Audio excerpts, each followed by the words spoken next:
We have something called Har Ghar Thunder. Why can't every house become an EV charging point? Charger lagao, paisa kamao. Like the way you have an STD booth business, every point could be a passive income generator. Today, when we think about charging, it looks so boring. In near future, how do you see these charge stations? At this point of time, charging stations are mechanical. No activity happens there. People come, charge and go. Very boring business. But the way that I see, every charging station henceforth is going to be a hub of economic activity. 88% of electric vehicle owners have charging anxiety for sure. So what's your view on this? Charging anxiety is definitely a problem that is to be solved. Like the way there is a medical shop, there is a kirana store, there is probably a petrol station. Everywhere an EV owner looks at, there should be a charging station. Now, can ThunderPlus alone solve it? Absolutely. 3.9 million chargers are required by 2030. What challenges we will face? Where does that hope come from? Can the chargers be available to match 3.9 million numbers? It can be. So we keep it aside. Will your charging stations become redundant at that point of time? In my opinion, I believe. So, Rajeev, we have spoken a lot about chargers. People are very interested to know, is AI a part of this revolution? So my answer to this is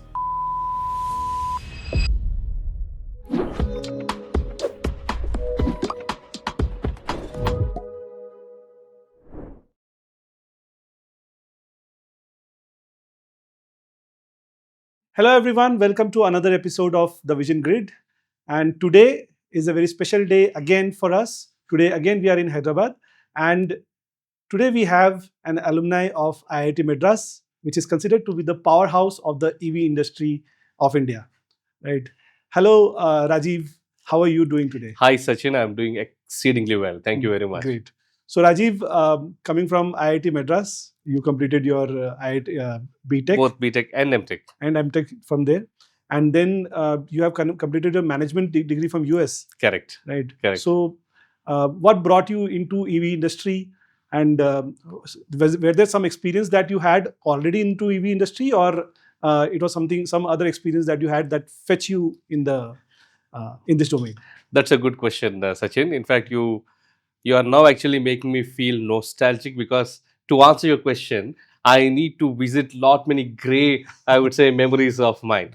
So I was a 360th rank holder at IIT JEE those days, Wow. where the exam used to be for 6 hours. Okay.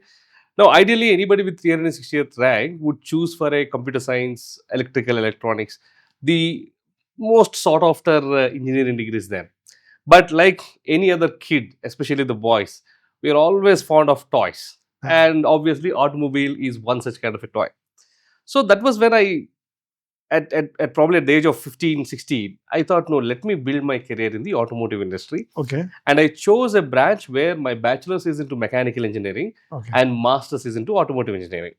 Oh, 5 years of dual degree, I enjoyed thoroughly. Again, at the time of placements, the common tendency is to go towards consulting jobs, right? Whether it is Deloitte, etc., or high-paying jobs at the time used to be offered by HULs and ITCs and again BCGs, etc. Again, at that point of time, I decided that no, let me stick to the core, and I joined a company called TVS Motor Company. Right? Again, a very, very beautiful R&D, I would say, driven, I would say, in-house engineering powerhouse, TVS Motors. I spent for about a year with them. Then I joined Bosch, part of their global leadership program, with Bosch for about 5 years, India, Germany, and rest of the one of the country. From Bosch, I moved on to Mahindra and Mahindra.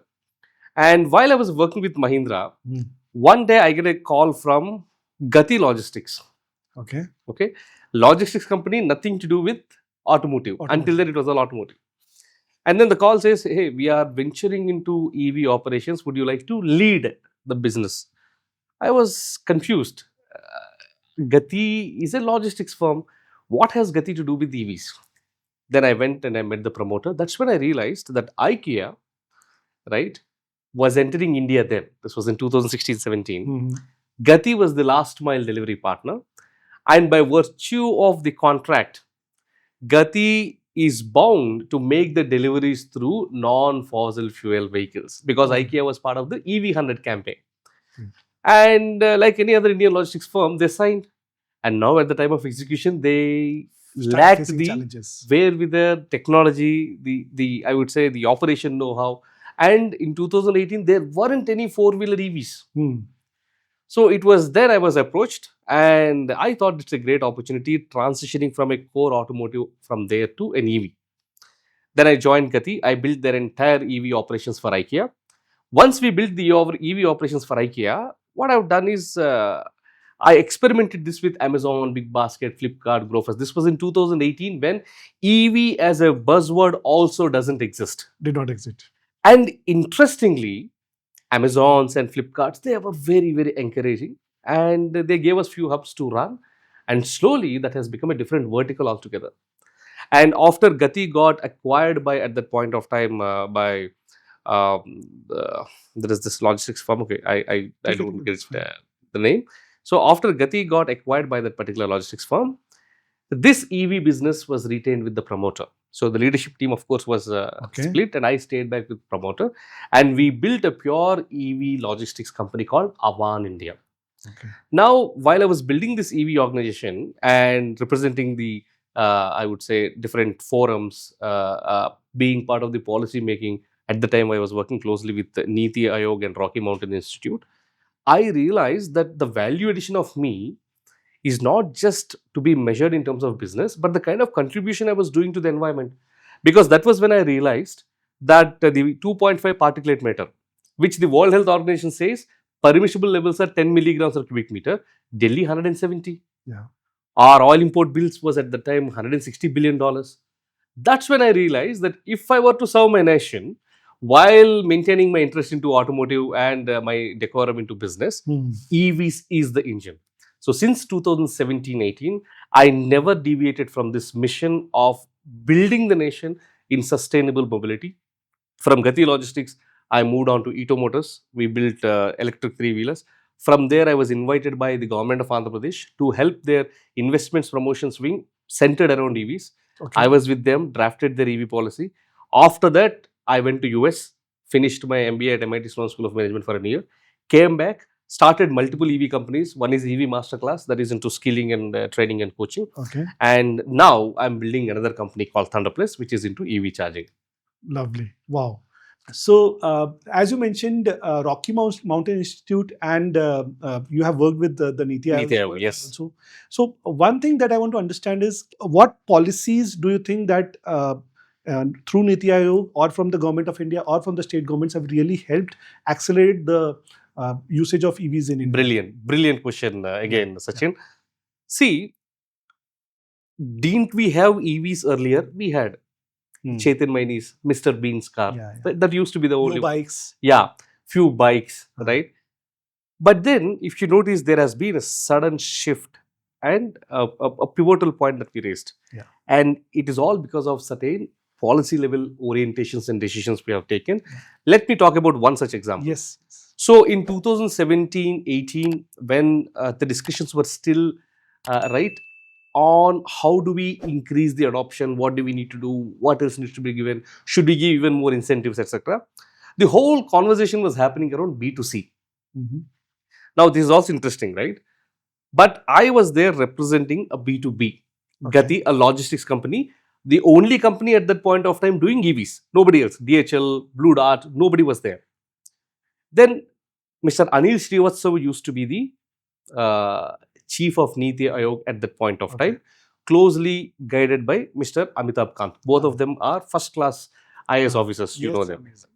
So, there was a roundtable conference organized by TCG, the climate group, where the participants or the collaborations, TCG, Rocky Mountain Institute, Niti Aayog, all these players. That was when I made a very interesting statement there.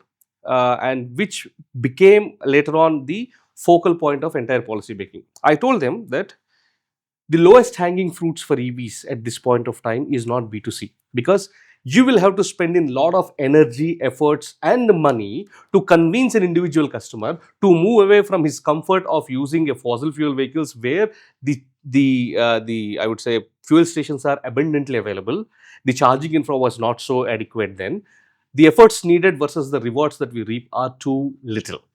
Then they asked, then where do we start? Then they said, first thing that they have already started at that point of time is buses.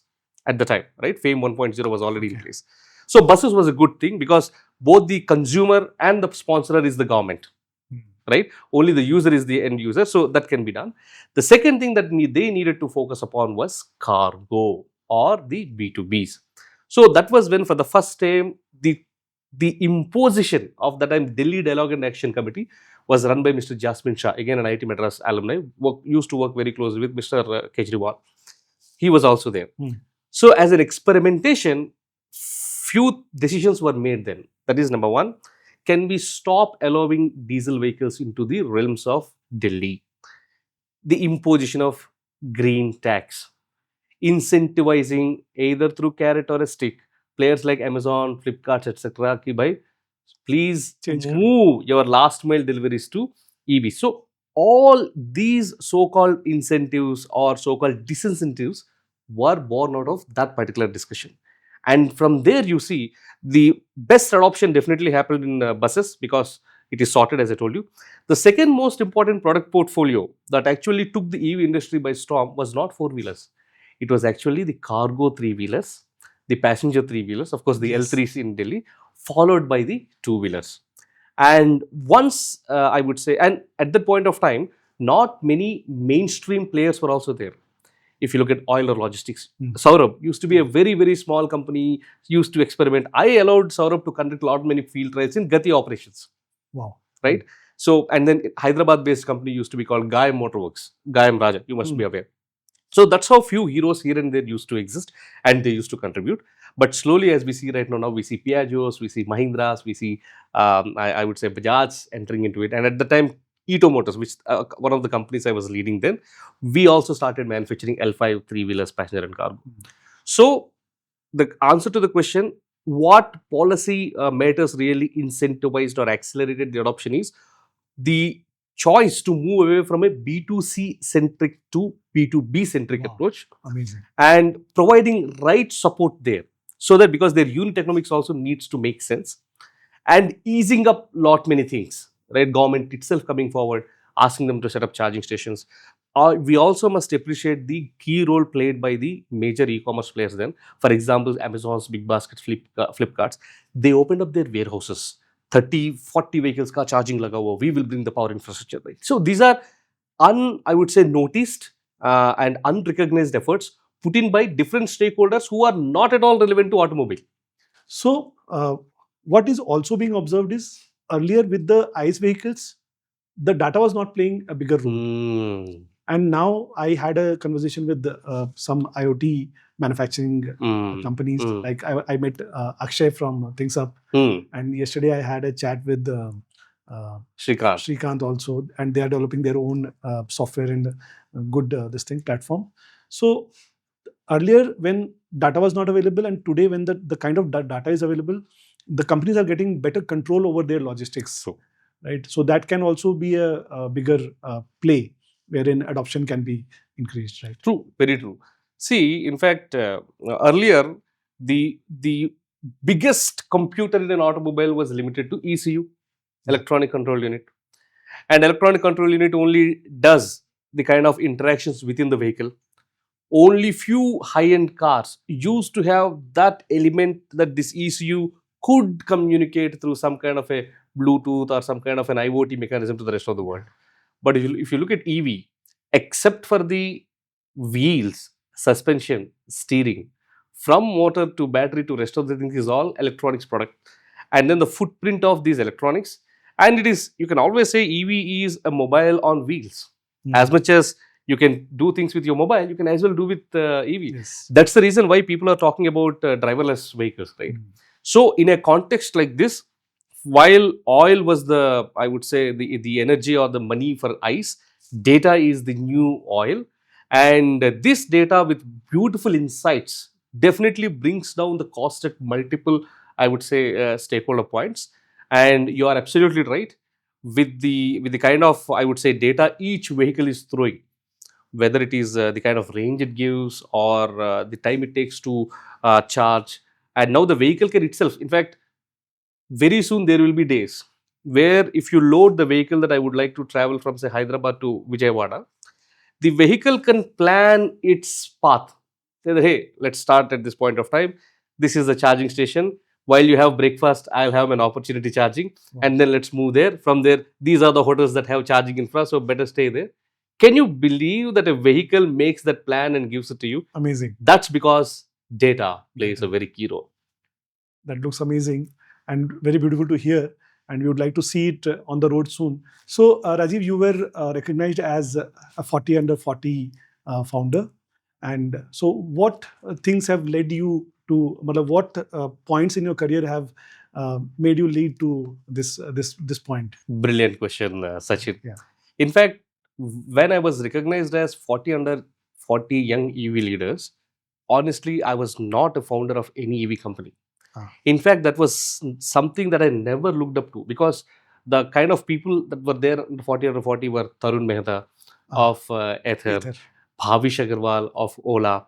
So even now, as much as I can say that Tarun Mehta was from my same institute, we are from the same college, definitely the kind of impact and contribution Ola and Ether made were at a different level. At the time, I was building the Gati logistics business, and from there on, moving to build the Ito Motors business. And when I received this call from the committee that we have been noticing the significant work that you have been doing in the EV industry, the kind of policy inputs that are being given, and the actual impact that was done through Gati logistics, I was first amazed. But then went through the entire process of evaluating, etc. So definitely, I'm very thankful to God and the entire ecosystem that despite at that point of time me not being a founder, yet they chose to recognize me as one of the 40 under 40 young EV leaders in India who is making an impact. Now the question, did it add any additional responsibility on your shoulders? Oh yes, right? Obviously, right? Because you at the time you work because you are working, right? And then you get a kind of recognition which you do not expect. And definitely there is an internal impulse and urge that, man, you need to live up to that expectation or carry that beacon, right? So, and since then, my thought process would be like this. Any decision that I take or any initiative that I make, is it worthy to be appearing on the front page of the national newspaper? That would be my validating question. And hence, certain campaigns, if we were to talk about at ThunderPlus that we are launching, we have something called Har Ghar Thunder. The point is, again, revolutionary, right? Why can't every house become an EV charging point? Why only dedicated places? Yes. Right? Revolutionary. Charger lagao, paisa kamao. Like the way you have an STD booth business, why can't every individual, I mean, every point could be a passive income generator? Because there need not be any manual intervention in terms of charging, right? And then the third one is chai pay charge, right? Within a time, a delivery person, whether it is Swiggy, Zomato, or Amazon, Big Basket, most of them drive two-wheelers. The whole country is behind fast charging for four-wheelers. Two-wheelers, three-wheelers ke baat koi bhi nahi karta. So then I thought, if he takes 10 minutes break to sip a chai, why can't his two-wheeler be charged within 10 minutes? Chai per charge, right? So these kind of revolutionary ideas came actually from the urge that how do I live up to that expectation of 40 under 40? And as I told you, every decision that we take right now, we only validate one thing. Does this deserve to be on the front page of a newsletter in India? And if it is yes, we go for it. Lovely. What an amazing thought. So, ThunderPlus aims to be India's #1 vertically integrated solution company. Yes. So, first off, I want to understand, what does vertically integrated mean? See, from a customer's perspective, an integration is very, very important. I'll tell you why. What does exactly this vertical integration mean? For example, you buy, say, a car. Your horn doesn't work. You have two options. One, you go to Hella, who is the manufacturer of the particular horn, Okay, and then say, bhai, kuch to kaam nahi kar rahe, do it. Or your OEM says, hey, don't worry. Whether it is a horn or an ECU or a brake pad or oil filter, doesn't really matter. I'm your partner who is accountable. Come to me and I'll take care. Yeah. That's exactly the comfort we are trying to build in the charging infra. How? If you look at the charging infrastructure ecosystem, it is fragmented. How is it fragmented? There are a set of companies who are focused on manufacturing the chargers. There are certain companies who are focused on bringing these chargers into a charging infrastructure called CPO players, charge point operators. Then there is another company which says, hey, you know what, I will develop the entire software that runs all of these things. Then all these fragmented things at the time of crisis, say for example, one of our customers is Flixbus. Okay, Flixbus is again a unicorn, valued more than $3 billion, a Euro-based company, right now doing excellent progress in India. Now, Flixbus started operations between Hyderabad to Vijayawada. There is an opportunity charging in between at Suryapet. Okay, now the charger doesn't work, right? I'm talking about a real scenario. Yes. Then the charge point operator says, hey, mine is all correct. You talk to the charger. The charger says, hey, this is ISO certified, ARI certified, it has got IP67 protection, etc. Talk to the integrator, CPMS guy. CPMS guy says, hey, both of them are talking to each other, but I don't know why the power is not entering the vehicle, right? So that is what is a fragmented approach. Now, number one vertically integrated company is, I have a manufacturing facility in Jacharla where I manufacture my own chargers. Lovely. I'm a charge point operator. And I have an in-house team which developed the CPMS. So any crisis, any problem, any troubleshooting to the customer, I would say, hey, hold on, main hu na. Let me take care of you. So that's where I meant by vertically integrated company, from being a charger manufacturer to a charge point operator, giving the best-in-class experience to the end user. So one theory says that one-man show doing everything. And another theory says that one-point solution. Correct. Absolutely correct. So, don't you think that you will face a lot more challenges than others doing this? Absolutely. From a business perspective, it's a bullseye point. Yes, because this is being over-accountable, right? In a short-term perspective, especially when the technology is still being developed, the products are being validated, it is definitely a drain on my energy. Because I stand responsible to the customer, whether it is an issue with the charger, whether it is an issue with the power, whether it is an issue with any other thing. But these short-term pains give me exponential long-term gains. And I'm here to endure these pains in the anticipation of those gains. Great. Lovely. Yes. So, when another question that comes to my mind is that today, when we think about charging, it looks so boring. Correct. That a person goes, correct, charges the vehicle, correct, and he keeps waiting there, and he charges and goes further. When we see the public charging infra or something. Correct. In near future, when we will become an EV-led nation, correct, how do you see these charge stations, and what is your vision for these kind of charging? Because when you mentioned chargers you are manufacturing, yes, you are providing this software solutions also. Yes. Then I want to see that what is the vision of having a charging station. Correct. What would be the correct. See, at this point of time, charging stations are mechanical, lifeless. Okay. Trust me. Why? No activity happens there. People come, charge and go. Very boring business. Yeah. But the way that I see is every charging unit going forward, and this starts with ThunderPlus. Trust me, and I'll also tell you what kind of initiatives that we have taken. Every charging station henceforth is going to be a hub of economic activity. I'll tell you how. So all my charging stations, right now I am opening it up to all these food franchises. Right? So as people wait for 20 minutes, 30 minutes, 1 hour to charge, they can always recharge themselves. Number two, there will be points where I would be giving space to insurance companies. Because 20 minutes, you are getting a captive customer. Yeah. Right? You can talk about your products. Those customers can become your customers. And the third most important thing is, I'm not just limiting my charging stations to only chargers. I'm now collaborating with even the battery swapping guys. Right? So there will be battery swapping stations also. Okay. Fourth and most important thing, we are taking permissions from the government, asking them to allow us to deploy unipoles, advertising poles, etc. Right? So all these charging stations are going to have advertising, I would say, hubs. So you look at it, right? And very soon we'll have children play area, possible that theaters, possible that restaurants, right? So Charging station will not be looked in isolation going forward. Charging station will be place of economic activity, will be place of recreational activity, will be place of marketing activities. I see I would say the eureka and the glow in your face as I mentioned. Trust me, this starts with ThunderPlus and it expands across the country.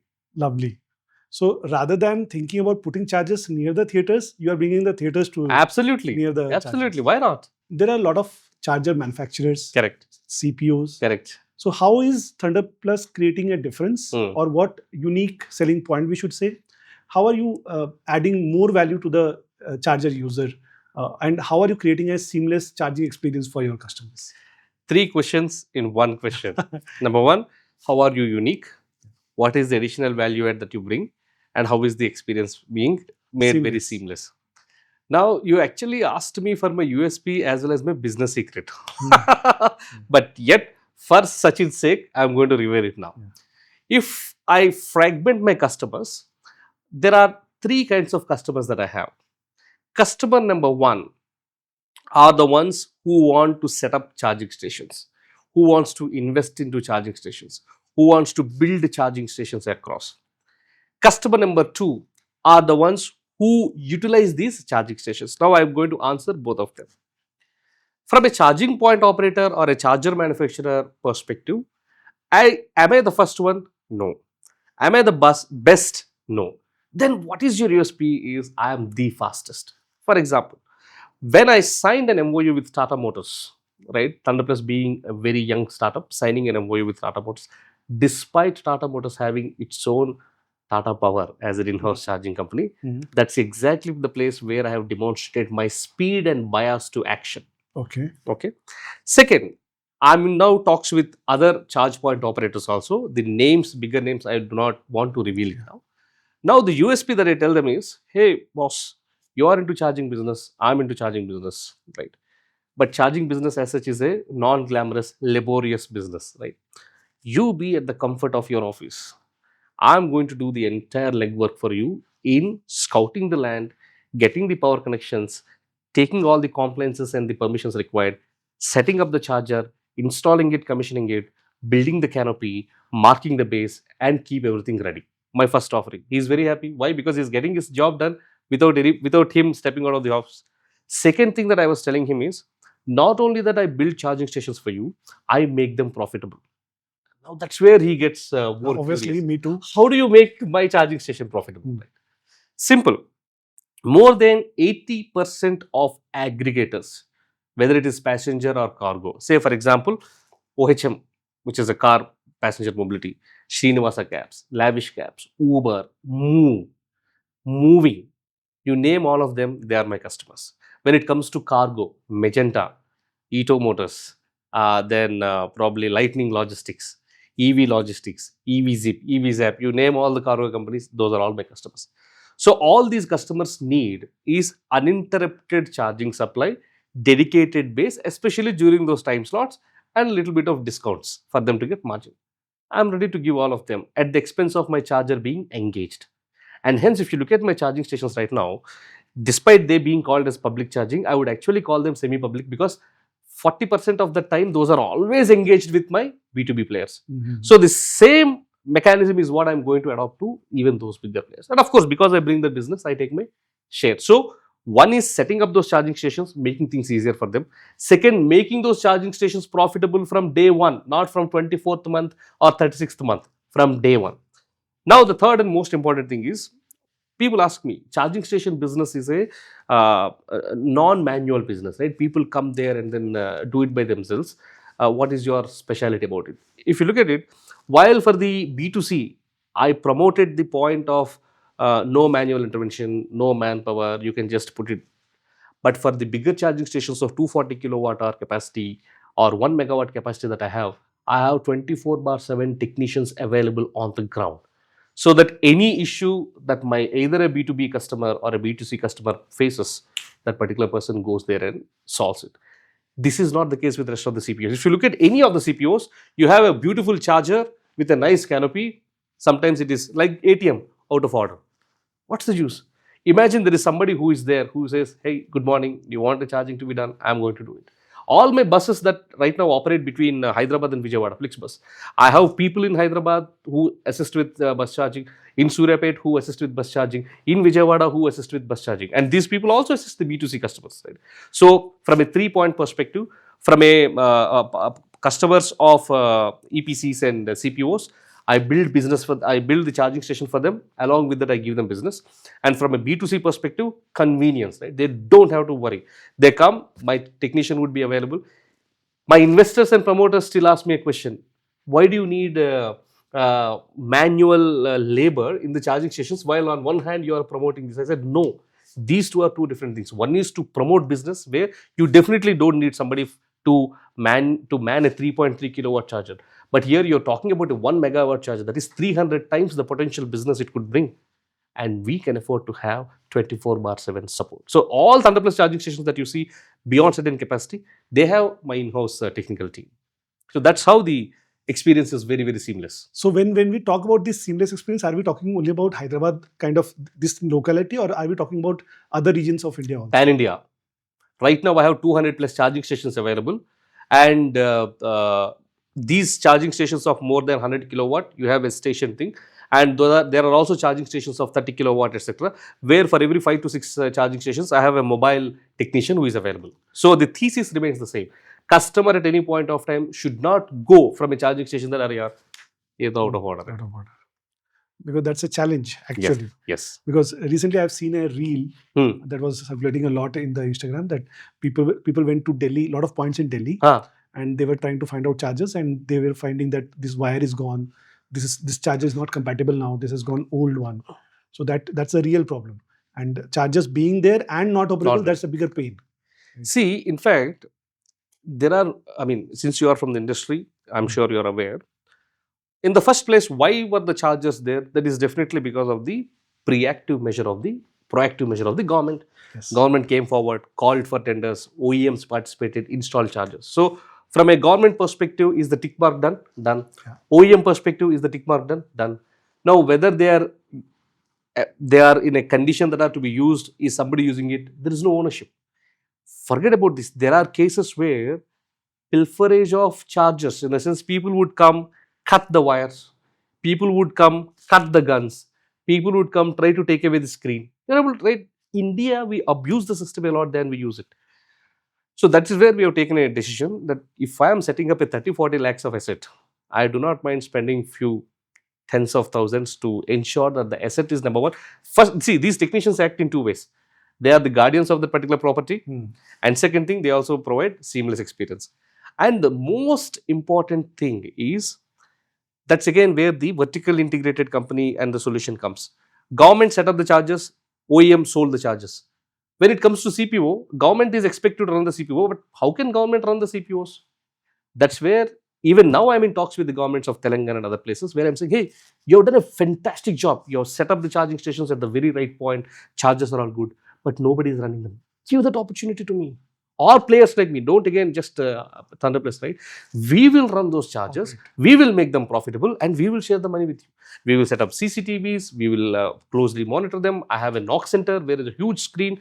Every time the screens change, how things are happening. So that only comes into picture because that's where I earn my bread and butter from. Yeah. That's a holy thing for me. There is a good set of audience wherein people like dealers, distributors who have their own business already, but everyone is ambitious to increase their profits. Profits, yes. And people, next generation is coming up, right? They have studied and they want some business to start. Correct. Some may get jobs, some may not get the Correct. jobs. And they have a capital of say 10 lakh, Correct. 15 lakh, 20 lakh. So they want to start their business. So now you can tell these opportunities, whatever you have, it will be definitely beneficial for them. Brilliant. Hey, if you have been watching this particular podcast until this point of time, I know that you are actually waiting for this point on how can I benefit from this podcast. And the reason I'm looking at you is because this is where you can reap a lot of benefits. I'll tell you why. So these programs guarantee you on paper a minimum returns of 12%. That means I sign an agreement with you saying that within a year, Suppose you invest 10 lakh rupees and your profits are less than 1.2 lakh rupees. Say, for example, you only earned 1 lakh rupee, 20,000 rupees is on me. End of that year, I'm going to give it to you, right? Now, the question is, how do you do that, right? What is so confident, I would say, element of yours that is bringing it? That's where I told you that anchor customers, B2B customers, aggregators, that's where my actual strength is. So, my any charging station right now gives me an IRR of anywhere between 18 to 24%. So, that's where I'm confident to definitely assure you around 12%. Now, there could be multiple set of people here. One set of people would be that, hey, I have land and I have power. Can I become a franchisee partner? Absolutely yes.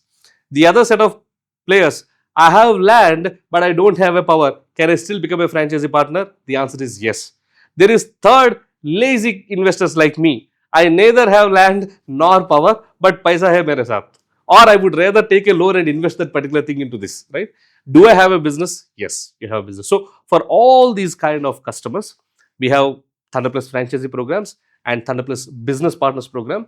And the thesis, irrespective of your investment, the thesis is 12% as an ROI is guaranteed for you, and the upside has no limits. Great. So I was going through some survey, Rajiv, and what I found is that 50% of EV vehicle owners today wants to switch back to ICE, and 88% of electric vehicle owners have charging anxiety for sure. So what's your view about this? So the validation of that is absolutely correct.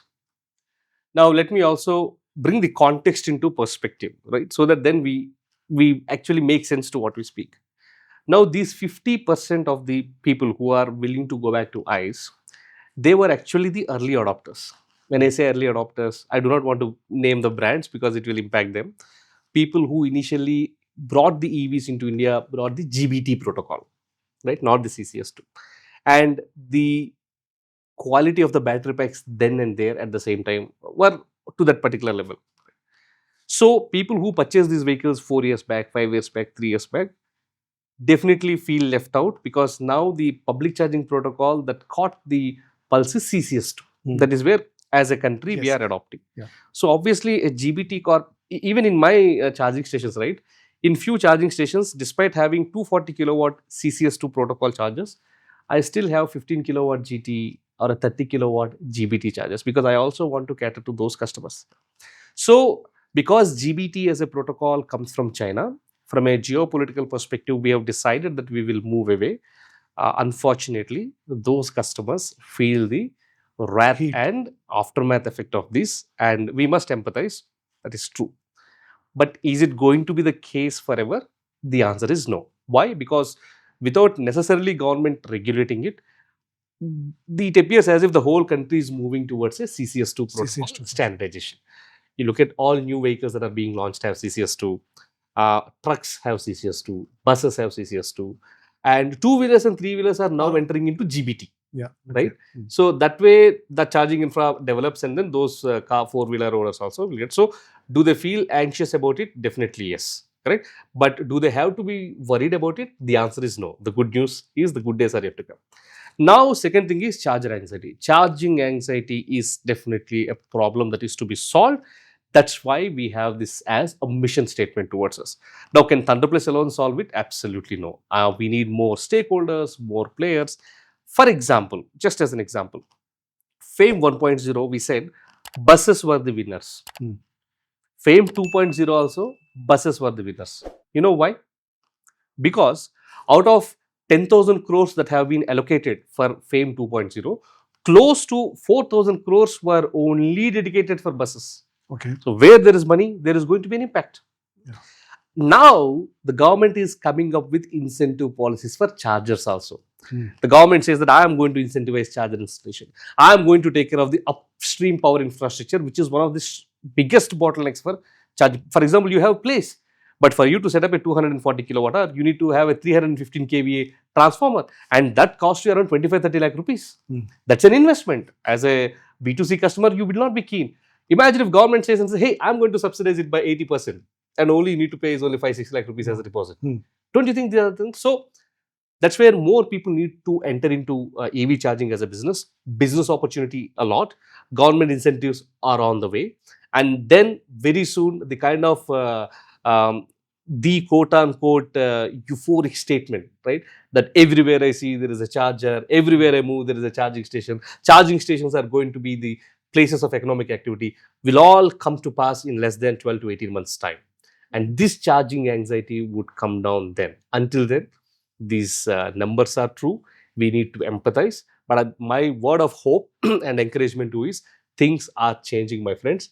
अच्छे दिन हैं, अभी भी है, आगे भी है. So be bold, be strong, stay courageous. We are going in the right direction. 3.9 million chargers are required by 2030.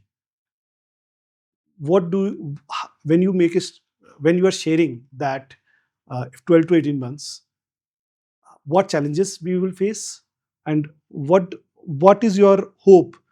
We should say that, or I should say, uh, where does that hope come from? Good question. Very good question, Sachin.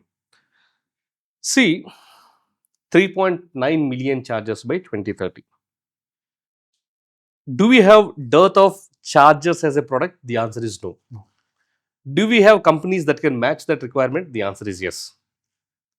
Do we have dearth of land? The answer is maybe. Yeah. Do we have dearth of power? The answer could be a strong yes. Mhm. Yeah. Okay. Do we have dearth of the power infrastructure, upstream connection, etc.? The answer is definitely again strong yes. Now, with these maybe yes to strong yes, let us see why I made such kind of a statement. So, one particular problem of can the charges be available to match 3.9 million numbers? It can be. So, we keep it aside. Second thing, let us come to land. Now, there are two major owners of land. One the government, second one public. Okay. Government has got strategic lands. As soon as it occurs to the government that if these strategic points are made EV viable, it works, it is easy to pull in the government because all the policies, etc. Now, a B2C guy, when will he give up his land? When he knows that he can mint gold in that land. Obviously. That's where we need innovative business models to come in, which assure him the kind of quantum of 12%, 15%, 18% kind of returns that I was talking about. Now, why 12 months from now? We started, see, for example, at this point of time, ThunderPlus has around 200 charging stations. All of them are company owned, company operated. In the last 1 month, we had 5 charging stations. All of them are FOFOs. Okay. So, you mentioned in the previous conversation, right? Spark. That spark has just begun. Okay. Right. So 12 months is time that I need to consume the entire forest. Of course, we will do through a lot of permutations, combinations of the business model. So how we are able to get it? Because we were able to show these points, the 31st of every month, the 12% of committed returns is hitting his or her bank account, right? So to a certain extent, this maybe problem of land also will be solved because you show them lucrative things. Third interesting statement you made, when lead acid businesses are down, you spoke about cross-selling, right? Completely pipeline business has nothing to do with batteries, but then you told them, hey, keep your batteries in the inventory. Any business comes, I am going to install it. That's exactly what is going to happen in cross-selling in EVs. Hospitals, restaurants, resorts, buildings, official complexes, residential complexes, medical shops, you name whatsoever, every business, while it has its own core offerings on which they thrive, EVs is going to be that auxiliary, I would say, revenue generating, I would say, channel for them, right? So that is also taken care. And the fourth and most important thing, this is where it is a bit tricky. We had multiple meetings with the government authorities at state and central level. We have tried our best to sensitize them. To a certain extent, they seem to be convinced, and it is a matter of few months before they come out with their policy. In fact, we made one success story very recently. For example, in Telangana, until now, 150 kilowatt is a HT capacity, which means my transformer needs to be that way, my deposits needs to be that way, everything needs to be that way. Survey needs to happen. Survey needs to happen. We made enough, I would say, appeals to the government. Then now we enjoy that 150 kilowatt is brought under LT. Okay. Can you believe that? There is some kind of a movement there. Leniency. Yes. Second thing that we told them is, sir, close to 30 to 40% of my investment is going into power infrastructure. As such, that should be the job of the government to give me the power up to the last mile that I need. Okay. And transformer मुझे क्यों खरीदना है? Example. And why should I pay for those deposits? Please discount them for few years. Not that we are asking you to completely eliminate them. Please make it such a way that that becomes only 10 to 15% of my cost, not more than that. We showed them the numbers, etc. Hopefully, like the way 150 kilowatt into LT, if this is also brought into action, Sachin, my friend, what you will see is charger everywhere, because major hidden costs are taken care. Everybody clearly, transparently says what he is investing and what he is reaping, and that reaping would be nothing less than 12 to 15%. Forget about bitcoins, forget about stocks, etc. EV charging business is going to be a new money minting machine for the public. And when that happens, do you think we will stop at 3.9 million chargers? So yes, so what I believe is key profit is the key driver. Absolutely. Right. But if someone sees profits, then people like Ambani's and Adani's, People like Sachin also. they are definitely going to invest for sure. Correct. Also, where I see a chance is where one side of focus is when you are saying that the availability of power, and that to be at the end point. Like I don't need to install any kind of thing; just give me the power directly. Correct. Now, that is one aspect, and one more thing that can create an impact is financing of these charges. Right? There are a lot of provisional stores. There are a lot of T points. These people want to have an opportunity. Correct. Returns you are assuring. Correct. Or when you are assuring due to competitions, other people will have to ensure. Correct. When you are ensuring profitability, on the other side, these people are ready to do the business. They can take care of the asset also. They are having the property also. And if they get the benefit of financing there, that can be a game changer. What is your view on this? Sachin, are you reading my mind? For example, I'll tell you. See, this thought came to me from real estate market. Charging stations is nothing but a real estate. For me to develop a 250 kilowatt charging station, say for example, it cost me around 1.5 2 crores, equivalent to a 3 BHK or 4 BHK. Now, but what am I expecting here? I am expecting the franchisee guy to invest majority of it, which is an unfair. Why? In a real estate, the guy only pays 20% of that 1.5 crores or 2 crores, and rest of the 80% is funded by the bank. We took the same used case and logic, and we went to the State Bank of India head office in Telangana. Okay. We presented the case. We told them charging infra is no different from a real estate, where your interest rates are 8 to 9%. Now, a project viability and returns perspective, as a CPO, I am giving you the assurance. In fact, I will mobilize the investors for you. You validate his CIBIL score, his history. Why don't you extend that loan that you have for real estate to my charging infra? First, they were zapped because there never came an interest or a requisition for them from a charging company asking them to sponsor a retail customer. We sent all our documents. We sent all the policies that are in place. We heavily invested in educating and bringing all of this. Hopefully, in less than a month's time, ThunderPlus is going to be, I would say, recognized by the State Bank of India. If you are a retail investor and you have an opportunity to invest, say, 1.5 crores, all you have to shell out is only 30 lakhs. Rest of the 1.2 CR would be sponsored by the financial institutes, and you can enjoy the benefits. Sponsored might be a financed. This is for the bigger charging stations. Now, for the smaller ones, that is less than $10,000, $100 that I told you, right?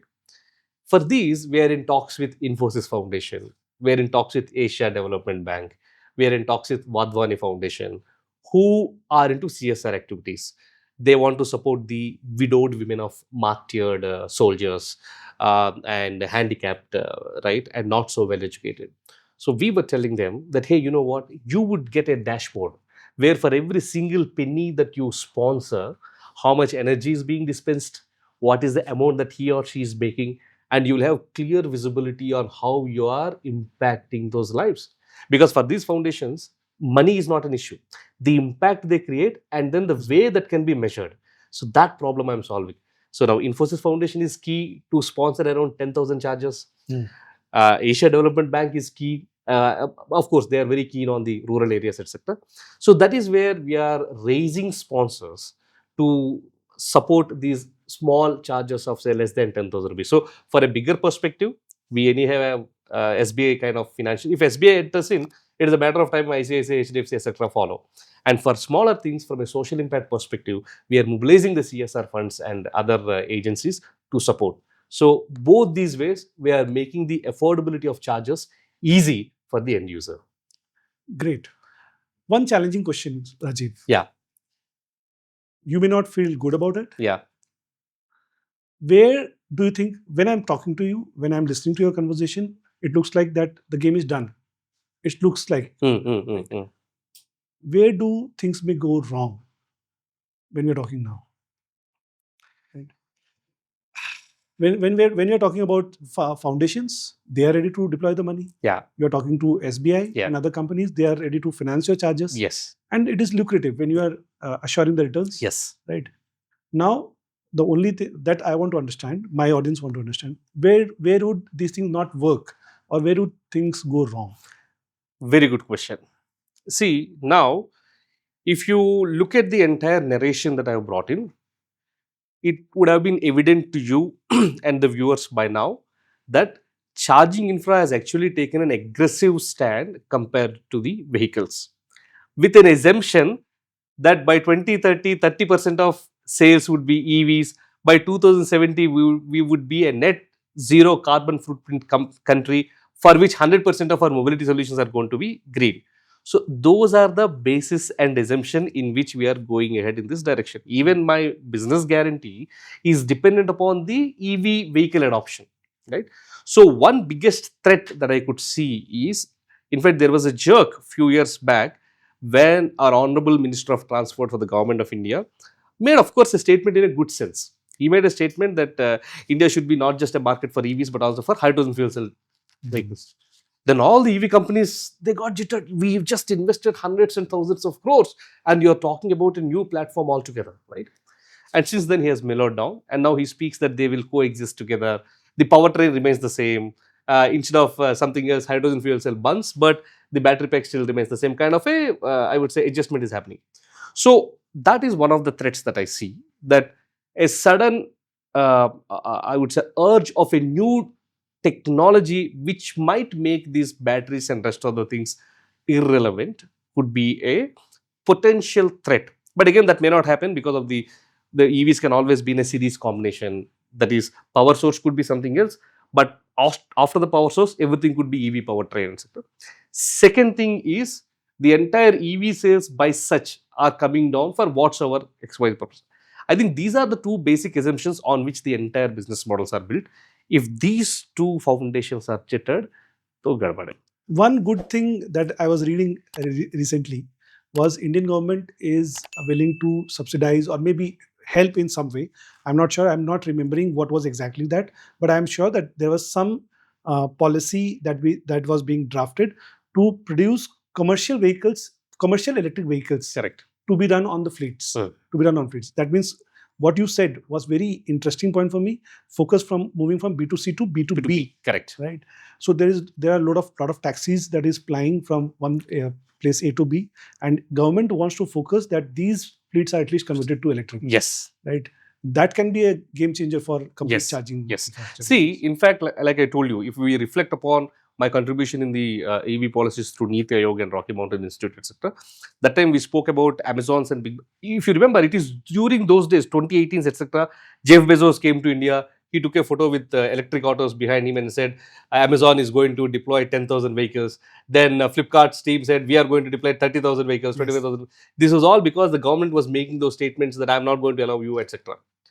From a stick, now the government is going into carrot. That means if you are a fleet operator and you want to go completely 100% electric, here are the special benefits or incentives that you get, which is definitely going to be a great game changer. Because for OEMs, the biggest customer is fleet operator. Like the way for me, the biggest customer is fleet operator. For say, for example, for an OEM, the biggest customer is whether it is Ola or Uber or Blue Smart or OHM or E2 Motors, These are the biggest customers for OEMs. And if government incentivizes these customers to own more vehicles through whatever incentives, right, that will definitely help the entire EV ecosystem. Yes, makes sense completely. So Rajiv, we have spoken a lot about chargers and maybe we have covered hardware side of it. We have not spoken much about software, right? So uh, is software playing an important role in your business? And also, people are very interested to know how is AI working, and is AI a part of this revolution? Yeah. So at this point of time, Sachin, majority of the data that we collect right now is being stored. The application of the data, the decision making based on the data, and I would say the AIification of the data. That means how do we is something we are yet to completely milk that out, right? But we see a great, I would say, opportunities there. Say, for example, how do I decide if I were to set up a charging station? One simple thing could be the total number of EV registrations that are happening from an RTO, could be one. Another thing is how many number of green kilometers that particular, I would say, area is covering with all the vehicles put together. Then what kind of time slots where I'm dispensing more energy in those particular charging stations, right? So the used cases are many, but if the honest answer, have you started leveraging that? Probably the answer is not completely. Some AI entities that we brought, elements that we brought in, we have CCTV cameras which are AI enabled. Wow. So these cameras, the data tells me how many unique users are here, how many repeated users are there, how many unique cars, how many repeated cars. If any pilferage is being attempted or any kind of a burglar is being attempted, these AI cameras will warn our knock system. So from a safety perspective, from a performance perspective, we have in place. But from a business and other data analytics perspective, we are yet to build significant and meaningful models. Great. One more question, Rajiv. I have understood, I have read from your profile and other places that you have been a part of some investment groups or as an advisor in government of Yes. Telangana, maybe? Andhra Pradesh. Andhra Pradesh. Andhra Pradesh. Okay. So, where do you see a major part of these investments, foreign investments coming in India? Are these into some components specifically, or they are investing into software something, or how? Where is this? Great. See, the government perspective needs to be put in place when answering this question. What would be the interest of the government when they are encouraging investments is the first and foremost important interest is job creation. Yeah. How many number of new jobs are being added as per that particular industry? Second, ecosystem creation. That means, is this industry that is being set up in my geography going to create other auxiliary vendor base, supply chain base, and then build the entire ecosystem? So, from a government perspective, the approach of the government, the ask of the government, the focus of the government will be only on these two. One is the quantum of jobs that they would create. Number two, the ecosystem that it would develop. Yeah. But unfortunately, India at this point of time has become an IT capital of the world. That's why many of the startups are only into the app developments, the websites. Very few are into, I would say, operations and other things. For India to flourish along with the, I would say, along with the IT and then the internet kind of companies, we need strong manufacturing based companies. That's why we have been lobbying so hard with Tesla, right? We are always saying no whenever he's talking about dumping the cars manufactured either in China or in other locations and using India only as a market. We have been consistently saying no because we want manufacturing setups to come in.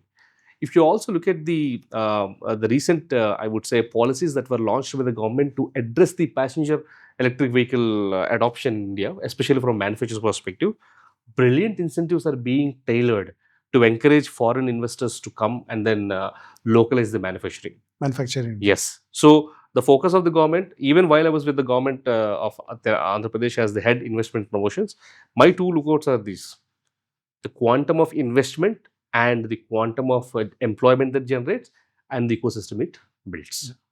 Great. So, Rajiv, most of the urban and maybe tier 2, tier 3 cities are covered by electricity nowadays, but there is still around 15 to 20%, not 20%, I would say, around 15% of area where grid has not reached these places, right? So, how do you see that to cover those areas by EVs and adoption? How do you see that? Very important question, Sachin. In fact, this is a challenge, right? But we have been taught since our childhood that challenge is always an opportunity. And here is one such case study where a challenge has become an opportunity for ThunderPlus. We have set up a fast charging station at NMDC office, National Mineral Development Corporation office, headquartered in Hyderabad. Now they looked at it, they liked it. We showed the presentation. This is the kind of impact that you could create, etc. Then the chairman asked one question. We wanted to deploy dump trucks of say 500 tons, 1000 tons capacity in our mines. But we have an issue. They are already in talks with some manufacturers to create those dump trucks because buses हो रहे हैं तो trucks भी हो सकता है, right? But then the biggest concern is at the depots they have charging infra. I mean they have accessibility and ability to develop charging infrastructure. But at the mines there is no grid. But how do you charge the vehicle there? That was a challenge that they posed at us. Interestingly, we were in a lookout to understand what else is the new innovative value addition that we do to the Indian EV ecosystem. And I came across this company called Me Energy, methanol, ethanol energy based out of Germany. If you know what's happening in Europe, they're going through a very typical, I would say, cycle. The cycle is this. The previous generation were all industrial entrepreneurs. They have set up industrial houses, built up good companies. But then, interestingly, the next generation is not very keen to carrying the baton on. They wanted to go elsewhere. They wanted to set something up, etc. So, number one, a succession crisis is one. Second, some of the companies which were initially heavily built on technology are also not finding ways to scale. So, one such company was Me Energy. Now, the USP of this particular company is it's a generator plus charger put together. Wow. A 3000 liter capacity generator that burns either ethanol or methanol, not diesel. Look at it, either ethanol and methanol. It pumps the energy through two CCS guns of 150 kilowatt hour each, and the energy that it can dispense is about 4 megawatt hour. That means for 12 hours, this particular generator can work without any interruption, dispensing close to 4 megawatt hour. We discussed this solution with NMDC and said, sir, you posed a challenge at us. Seems like we have a solution, but we need to have at least some anchor customers before we make the investment and acquire that company. NMDC is thrilled for two reasons. Number one, completely independent of grid. We call it liquid electricity. Second thing, it is not diesel. So you can still call it as a zero carbon footprint, greenhouse gas emissions less kind of a narration. They said, yes, we are interested. We acquired Me Energy. The particular first product is in the ship. We are getting it to Jacharla plant in less than few weeks. We wanted to first engineer that, reverse engineer that in India. We looked from a global, I would say, supply and a local manufacturing. We wanted to manufacture that in India. Right now, it costs around $100,000. That is close to a crore. 100,000, but that is too expensive for Indian market. We wanted to bring it down to at least 60 to 70% of that particular cost. With this, what happens is, and then this we discussed with a few companies like say JBM, Hyundai, right, and a few insurance and roadside assistance companies. Now, the use case we built them is that we will mount this on a trailer, keep it available wherever there is a, I would say, exigency or an emergency on the highway. Just a call away, the vehicle comes and then charges it. So that challenge is converted as an opportunity, and we are the first one in the country to set up a methanol ethanol based generator cum charger. Now, trust me, if this happens, it is not just NMDC, but many bus manufacturing companies, many logistics companies would be the direct customers of this. So this is one new innovation that we are bringing in. Great. So what I think is, if the cost, what you're talking about, if that works out, then the complete innovation in itself is a big input for the industry. Correct. But if the cost works out, then it will be a magic. Yes. See, the logic is simple. A diesel generator costs around 35 to 45 lakhs. And if I were to talk about a 300 kilowatt hour a charging station, it costs probably around 25 to 20 lakhs or so. So both put together is around 60 lakhs. Even if I were to take a charge a premium of say 10-15%, it still suits the Indian market conditions. Right. Great. Rajiv, I think it was an amazing conversation with you. And this is every day when I do a new podcast, I am not the same person. Wow. And today, when I'm doing this podcast with you, I'm telling you that I am walking out with a lot of knowledge. Brilliant. And not only knowledge, and I am pumped up with energy, Beautiful. the kind of energy you bring to the room, right? Because if you're talking to negative people, you will carry a lot of negative energies. Correct. And if you're talking to positive people, not only positive and logically positive, right? Then you think there are a lot to do in your business too, Correct. right? So it's been an amazing conversation with you. Thank you so much for your time. Today, if somebody gives time to you, that's a biggest thing that anyone can give, right? More than money. Yeah. Right. So thank you so much for this time. No, Sachin, it is so amazing to have this conversation with you. The kind of efforts and hard work you have put in bringing the right insights, making it relevant to all the stakeholders at the same time. This podcast is relevant to policymakers. This is relevant to big corporates, relevant to aspiring entrepreneurs, young startups, even the students, and then the conventional business owners. I think you structured it very beautifully, and you also made this conversation very free flow, asking me tough questions here and there. I thoroughly enjoyed, and I really must appreciate the kind of efforts you and your team has been putting in. Kudos to you. Keep up the same energy, and I look forward for more such conversations with you. Thank you so much, Rajeev. Thank you. Yeah. Super. Thank you.